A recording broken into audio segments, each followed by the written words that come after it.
while a teacher or a student is involved in research, it's very important that words should be selected which are appropriate and very, very clear. Qawlan sadida. Words which are defined and specific, not ambiguous, not confusing, not having dual meaning, but one single message conveyed very clearly. And at the same time, they have to be persons not all the time talking, but they have to be persons who are aware of whatever they are saying.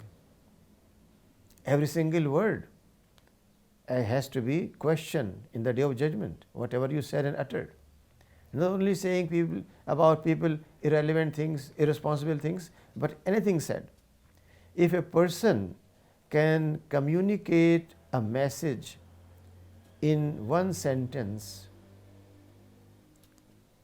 it is not logical to talk for 25 minutes, but stop after saying the message and then involve people. That's why it is said, Rasulullah addresses, khutub, are hardly one paragraph, two paragraph. The largest one is the last sermon during first and last Hajj, where he knew that he is going to depart, and therefore he covered so many aspects. Otherwise, normal sermon on Jummah or any other day was very, very brief. Unfortunately, we appreciate those speakers who talk for an hour and a half, who bring all kind of stories, all kind of jokes, all kind of poetic expressions. Then we say this person is a great scholar. But the message Quran gives us is that you have to be specific, clear, not ambiguous. So first thing is said, O you who believe, fear Allah and always say a word directed to the right. Qawlan sadid. And similarly, it will be on a day when he will call you and you will answer him with words, his praise, and you will think that you tarried but a little while. The teacher has to be a role model. Teacher has to be a role model, and therefore the Quran talks about servants of Allah, Ibadur Rahman, and tells us the Ibadur Rahman are the persons who, when they walk humbly, and when they are entering a discussion, a debate, an argument, and they feel the other person is just insisting and not prepared to understand, then instead of feeling angry, instead of shouting, instead of cursing, they only say, may Allah's peace be on you.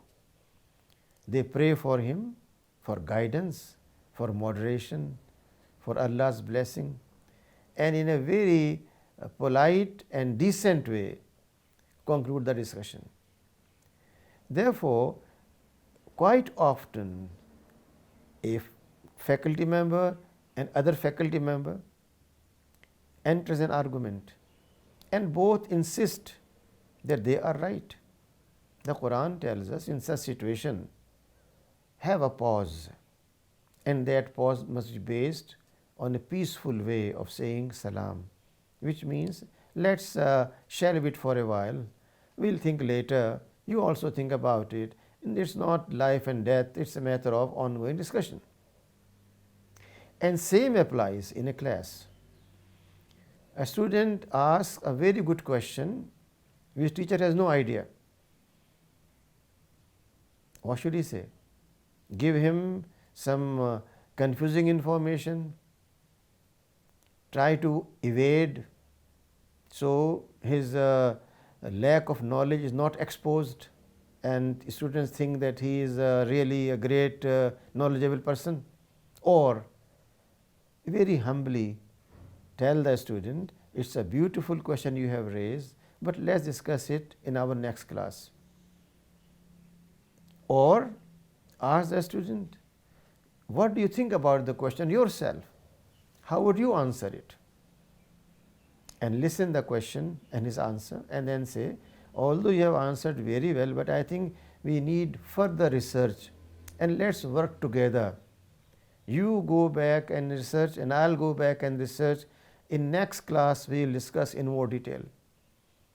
Now here we present a role model of a learner, not a dictator, not someone who is afraid of losing his big status of a professor. Knowledge brings with it many big challenges, and teachers have to watch out for them. The more you know, the more humble you must become.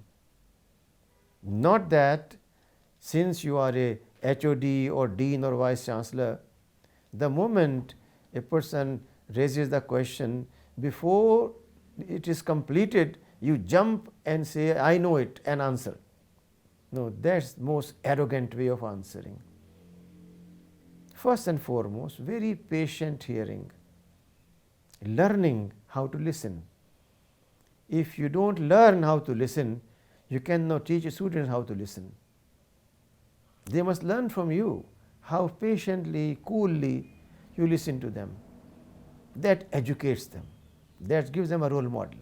So they have to be a role model. And for that, the Quran tells us that even their walking, their talking, their thinking, everything has to be a role model for students, and should not be just a matter of since they are teachers, they are a different species. No one can talk to them, no one can challenge them, no one can disagree with them. Unfortunately, many teachers feel annoyed if students disagree with them, and then they use their authority as teacher and say, what do you know? You are questioning us. You have no idea about it. You are ill-informed, and so on and so forth. And consequently, they kill the research talent of a student. That's how we have lack of research in the country. Because from early childhood education, no one has encouraged students to raise questions, but they have been given solved answers, and then they are asked to memorize those and then reproduce those. When they reproduce in same words, we say bravo, brilliant student, A-class student. If they disagree with us, we feel they have humiliated us, therefore they should receive low grade, and that is completely against Islamic ethics and morality. So the message is very clear that teachers have to be humble, have to be understanding, have to do everything which they want their students to learn from them and do in their life.